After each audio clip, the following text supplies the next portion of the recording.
Good afternoon, everybody. Welcome back to episode number 17 in our Oxygen Not Included Redux series. I am finishing up the last few things I need for my power system. So that was installing our ethanol distillers up here. I'm moving them from down here. I set it up pretty simply. There is 4 ethanol distillers. They're all fed by this auto sweeper. Not quite sure if this one can reach the bottom. I'm still tweaking some things. I might have to change this up just a little bit. But the auto sweeper, it takes lumber from the conveyor receptacle. The conveyor receptacle is going to be fed from the auto sweepers down here that load up lumber from the trees. And so hopefully we won't need our oops to do anything to load this up. It'll just get picked up and taken up there and provided to our distillers. The distillers provide ethanol into our reservoirs, which feed our generators. Right now I am pulling all of the ethanol from these tanks so that I can remove this section here. I also changed up our polluted water cycle here so that we could keep this area warm better, because it was getting frozen, so our food supply was running low.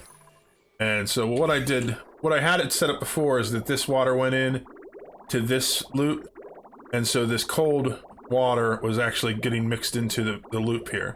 So I changed that. In fact, I need to reconnect this now that I've fixed it all up. And so this water goes down into the reservoir here, and then we have a line that comes out of here that pumps the water up, and then inside here I have the tepidizer that's set to turn on if the water in this tank drops below 24 degrees. Let's turn that up to 25 or 26 just to see this turn on. I have tropical fries living in here. Okay, one of them must have fallen in. We'll leave it there for now. It's not going to cause any problems. So that means that the water coming out of here is staying nice and warm, which is keeping our crops warm. I'm going to turn this back down to 24, because 24 is where I want. Okay. So even though there's cold water going in, it keeps, if it cools down this pond cooler than 24 degrees, it kicks this on just for a little bit to warm it back up. And so everything works out just fine, which means everything here is growing, including our thimble reeds. They're actually low on body temperature. So I think I need to change up some of the radiant pipes in here to get the area nice and even, but it's fine. These I'll get set up in a little while. So that was the last of the power system. So the power system will run all on its own without me for a while. And my goal today is to set up a shovel ranch in here. And we're going to be doing our shovel ranch just like the one that we set up in here. And so we actually have 3 different sections for it. And we need to be able to provide them with food for this section. And just like we are doing in here, we're going to be using dirt. Over here, we're using dirt just because we have a ton of it. In the Gorgani colony, we're actually going to be getting dirt from our pips. Pips eat the arbor trees. They drop dirt. The dirt gets sucked up and put into our shovel ranch, which provides us with meat. And then that's all good to go. So I'm going to take some time, figure out how I want to lay out the layout from in here so that it's all set up so that we can do it, and we'll get things started. Starting to get everything put in place. This setup is very similar to the one I have on the main colony, but I kind of reversed it because I want the entry to be on this side, because this is the room that's going to get locked. So I didn't want to have to run all the way around to it. Eventually I'm going to put in a transit tube station to get down here. But eventually my goal here is to have Pip's here feeding the shovels.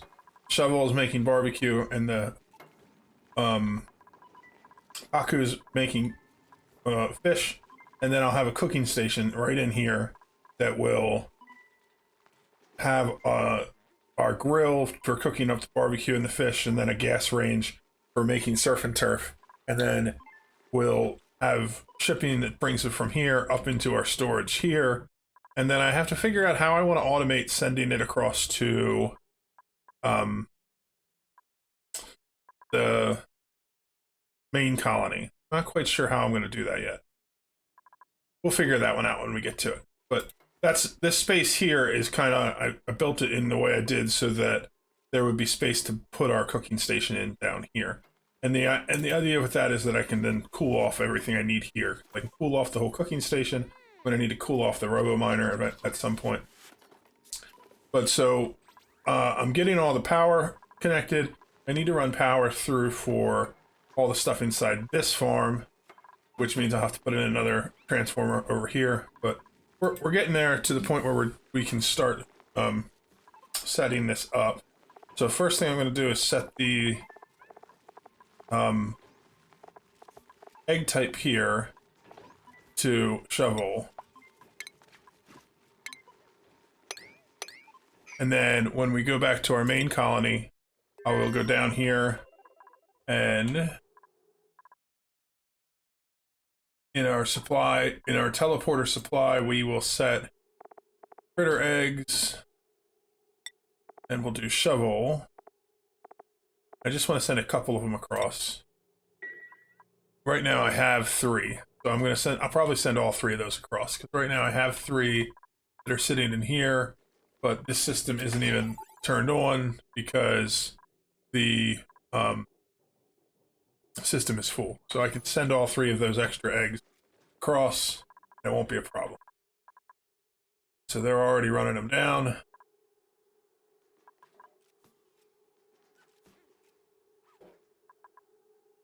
Okay, and then we can turn that off because we don't want to continue to send the eggs. I need the eggs for this colony as well. But so now the eggs are going to come out over here. And since these are set up already, I'll just set these to a higher priority. And they will run to get the eggs. I'll have to get power set up to these, but the automation is set the same as it was before. However, I need to set these. We're going to do, since we only have 3 of them, let's do 120 seconds of that.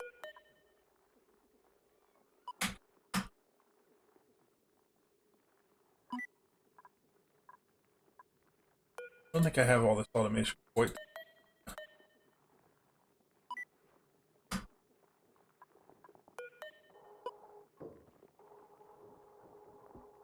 I see what I did.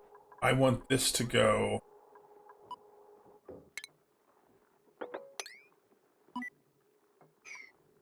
This to go like this. This one to go like this. Then I'm going to do another one here, here, and here.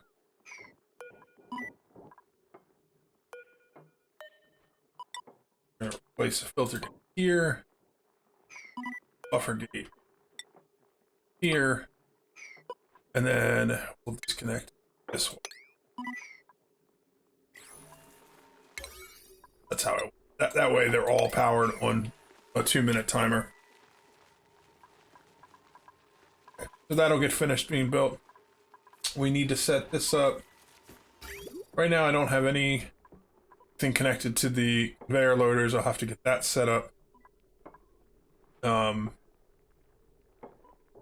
And we'll have to figure out exactly how we want to set it up for the eggs.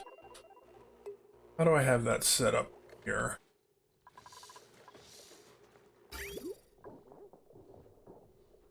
Ah, that's what I did. I have it set so that this one and this one drop off here.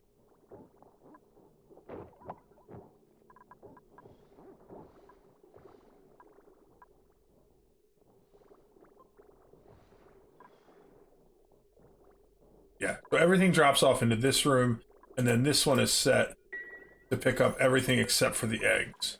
So that way these 2 rooms, any eggs get dropped into here, Then everything gets shipped out. That's how I set it. Okay.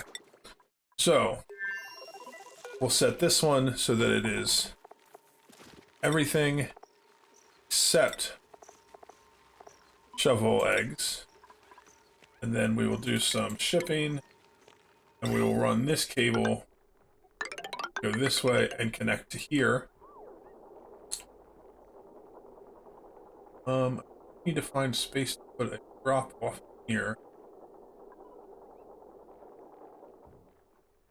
I may need to shift things a little bit to make that work. Oh no, I have this backwards. I'm thinking of this backwards. This is the one that connects to there. Yes, I thought I already had the drop off.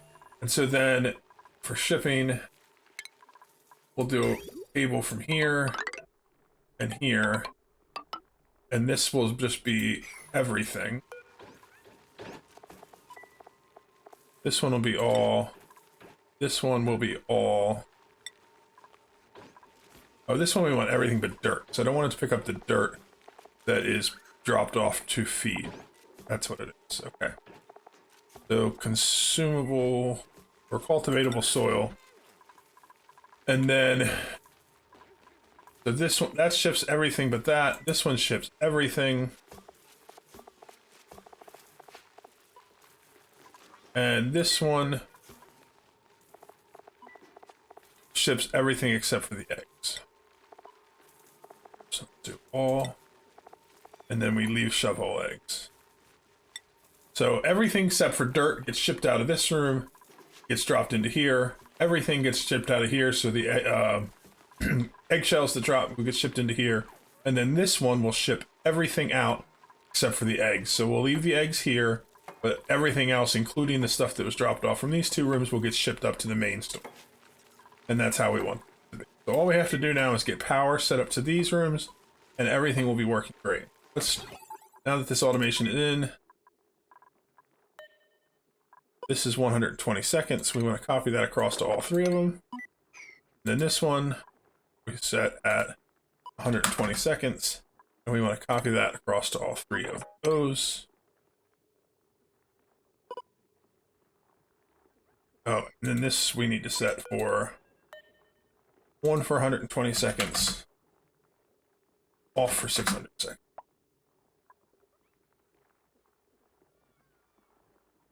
And I set it that way so that it does it at different times throughout the day to make sure that we get enough time to have a little bit of extra space. You can actually set this to 540.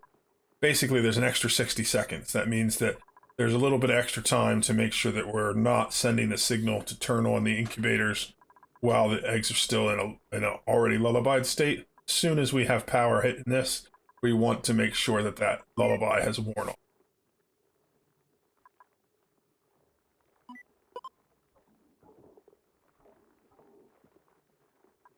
And it also means that there's a little bit of delay in between, I think, gonna end up being that way.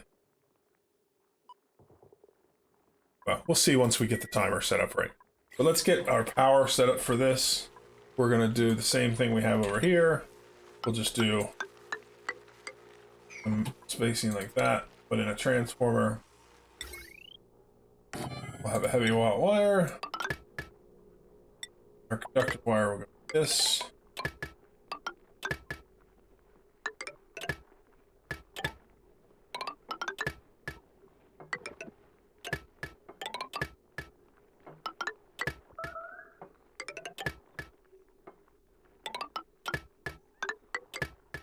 And then we just need to put a bridge in to connect this.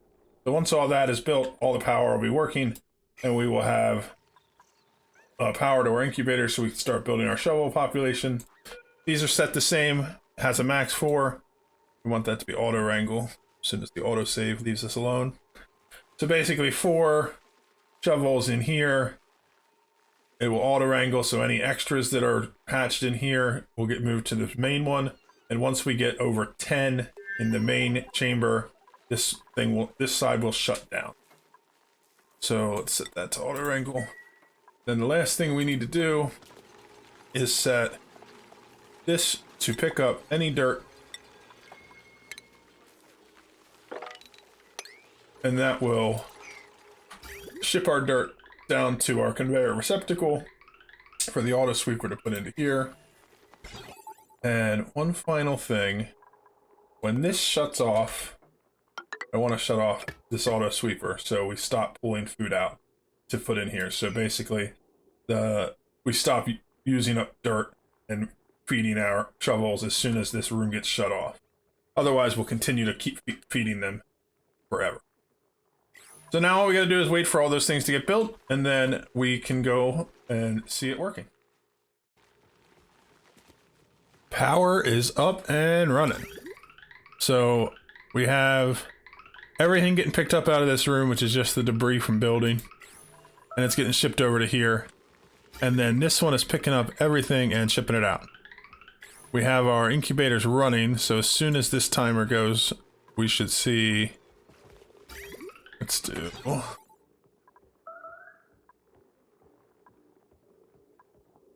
Oh, see, that's what I need to change. I don't need a filter there. It doesn't matter. It can stay.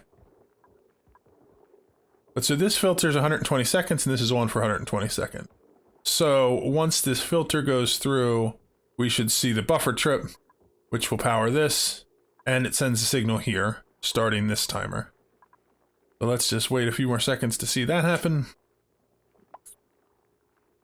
And make sure that this is all timed correctly. Perfect. That turns on and it starts this countdown. This one goes off. We're going to have a little bit of overlap there. Not quite sure why it's doing that.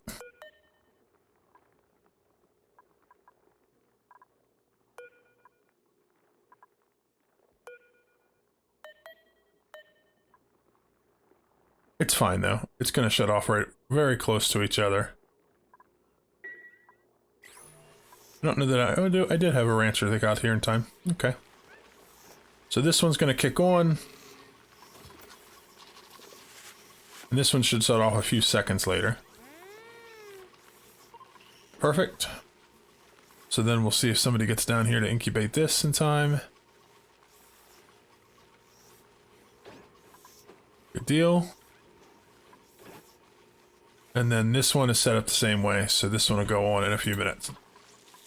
I started putting this in. The next step I want to build is, this is going to pick up just food, so like the meat that comes from here, and we're going to ship it down here, and we're going to start building our cooking station in here. And so I got to figure out exactly how I want to lay this all out. I also want to build in a cooling system into this area as well, because I want to be able to cool everything, because this is going to generate a lot of heat. The RoboMiner is going to need to be cooled. I think that's it. We have a lot of heat in there. Interesting. The Nupaku's generated heat. Guess it makes sense. But once we get that done, we'll have this area will be cooled, and we'll produce the food. And then, like I said, we'll have the final product will be surf and turf, and so we'll have the surf and turf shipped up to our deep freezer. That's the end game for this little section. Ran into some problems with our base, and it's that I ran out of power, and so what I figured out was, I was thinking one ethanol distiller producing 500 ethanol was enough to run a petroleum generator. It's not the case. If these are running 100% of the time, I need 4 of these to run one of these. Now they don't run 100% of the time, so now I have it right now. I added 4 more, and I have it so that basically it's 2 distillers per each one. I may need to add another set of them if it doesn't seem to be enough, but for now we're getting a backlog, and so we're good. I also changed up the auto sweepers here. I had the auto sweeper down one and the conveyor receptacle down one, but it wasn't able to reach these bottom ones. So now I have each of these auto sweepers is handling 2 of the ethanol distillers. Seems to be working just fine. It looks like they have to get to this block right here when they reach for it. And so when this was down one more, it could reach to here, but not to here. But so now these are all being fed by auto sweepers from the conveyor receptacle, and I don't have to use duplicate labor to feed the lumber into these, which is also helpful for keeping the power going. I did put in 2 manual generators to get the power back up and running, and I just have it set up with the automation so that it only goes on if we drop down to 10% power, whereas the petroleum generators are running anytime it gets to 50. So these should never fire on unless we have a problem with the petroleum generators, and it's just as a way to keep our power going in an emergency. We'll have to keep messing around with it. I'm also going through lumber pretty quickly.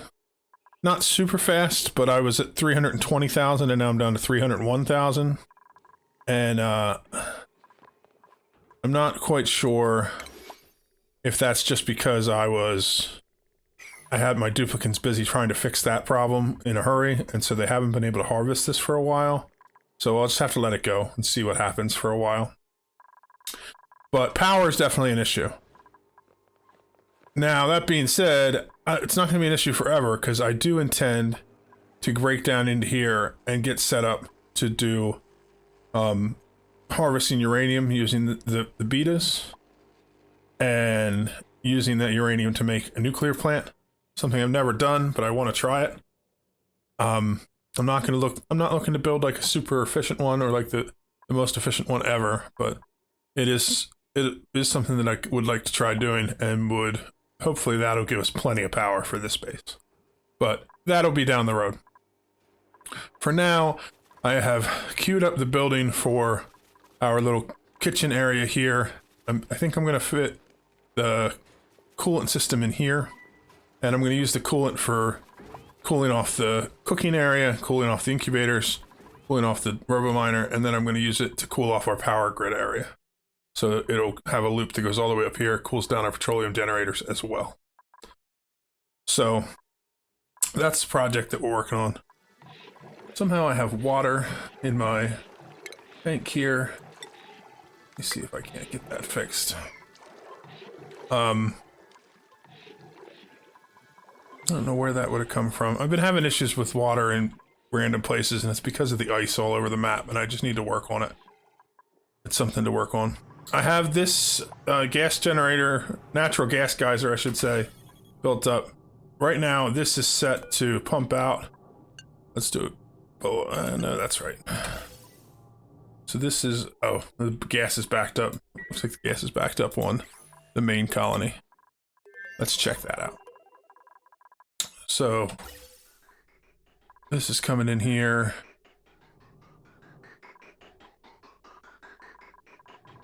Looks like oxygen is coming up from down here. So maybe, ooh, that's an issue.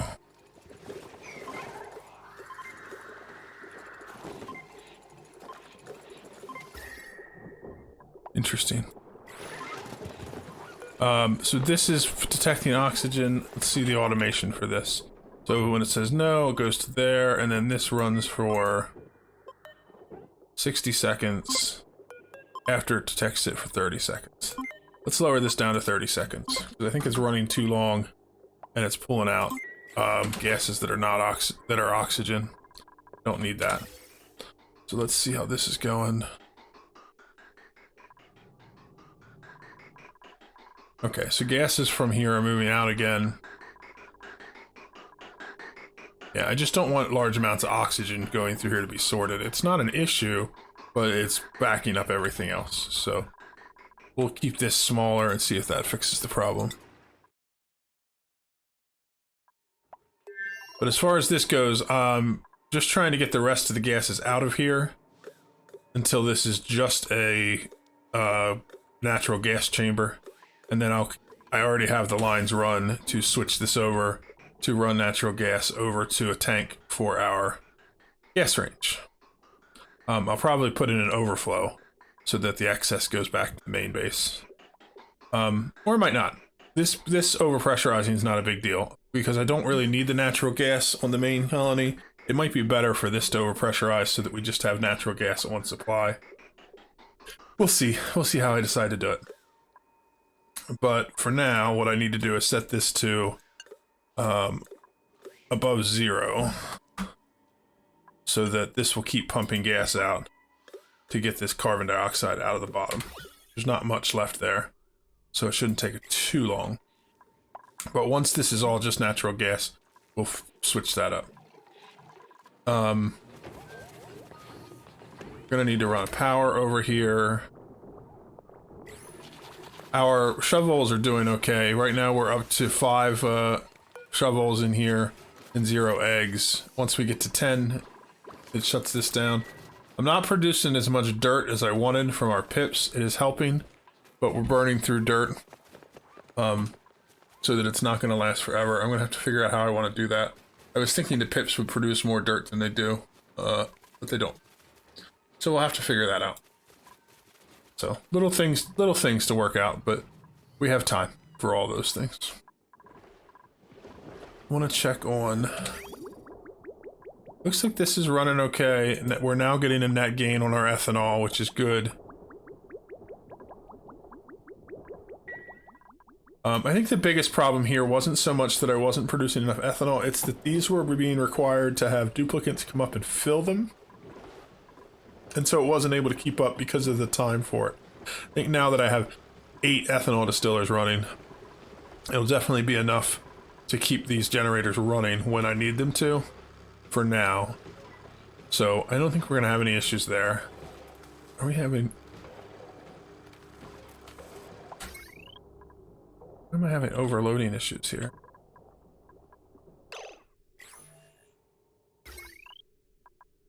Oh, I have too much power on there. Frost somewhere that should not be happening. Oh, yep, it's because I was redirecting the lines and I have a line crossed here. This line should not go like that. There we go. 1920, 1200. This is at 2100. Goes down here to this area. That'll be okay. It's 2100, but it's not stuff that runs constantly, so we're not going to have issues with that right now. This one's at 1200. This is at 2340. So how does this go? This goes to there. Goes down. I think we need to add in another power line for this section, which will be fine. We'll get that done next.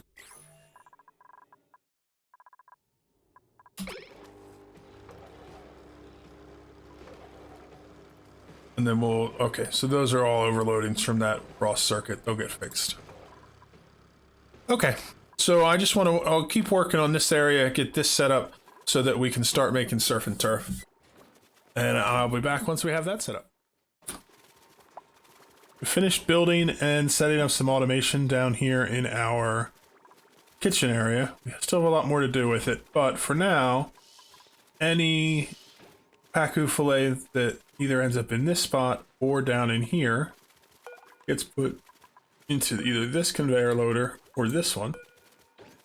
And those two conveyor loaders merge up here and drop off pacu fillets right in front of this grill. The meat from here gets dropped off here as well, and this is set to do cooked seafood and barbecue. This gas range is set to do surf and turf, which uses the barbecue and the cooked seafood. And so it takes what starts off as 3,200 calories and 1,000 calories, so 4,200 calories, and it creates surf and turf, which is worth 6,000 calories, basically almost doubling it. Gives us a great quality food, and anyone that eats it has an aquatic diet trait. They have radiation resistance. So it's really nice food. We also set up the automation here so that this picks it up. It sends it all the way up here to our main storage. And then in our main storage, it is one of the items that is picked up here. and it's dropped off over here. And then this one picks it up and sends it off to the deep freezer. And then we have a spot here for the surf and turf to come out for our duplicants to eat it. We don't have any yet because basically as soon as we get it made, it's what people eat because it is the best quality food that we can make. It's going to take a while for us to get a stockpile of it.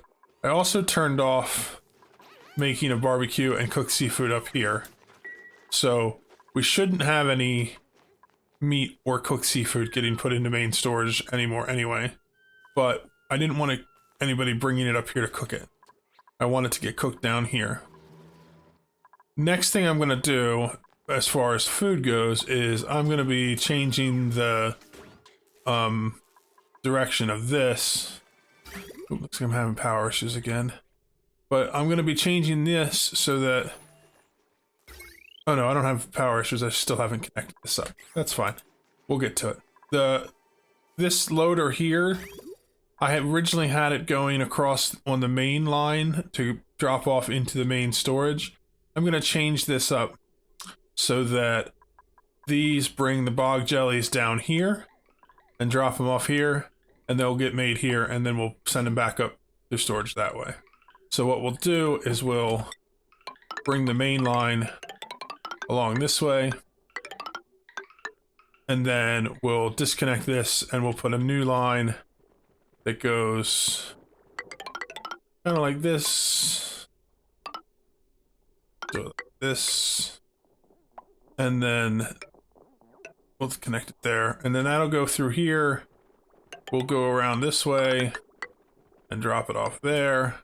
We'll put a conveyor bridge here. Oops. Put it right there. And so once we get power set up and get all this automation put in place, that means that the bog jellies will get picked up by the sweepers. They'll get shipped down here. This grill will turn it into Swampy Delights, and then they'll get sent up from here to the main storage. And then that is the only item that is being cooked here. So we can pull this grill out of our main base area here. So that means all of our food will be made down here in this kitchen area. Other things I want to add in is the coolant system for cooling off the kitchen and all this stuff. And our power grid, that'll fit into here. I might put it below, I'm not sure yet. Depends what else I want to put in here. And the...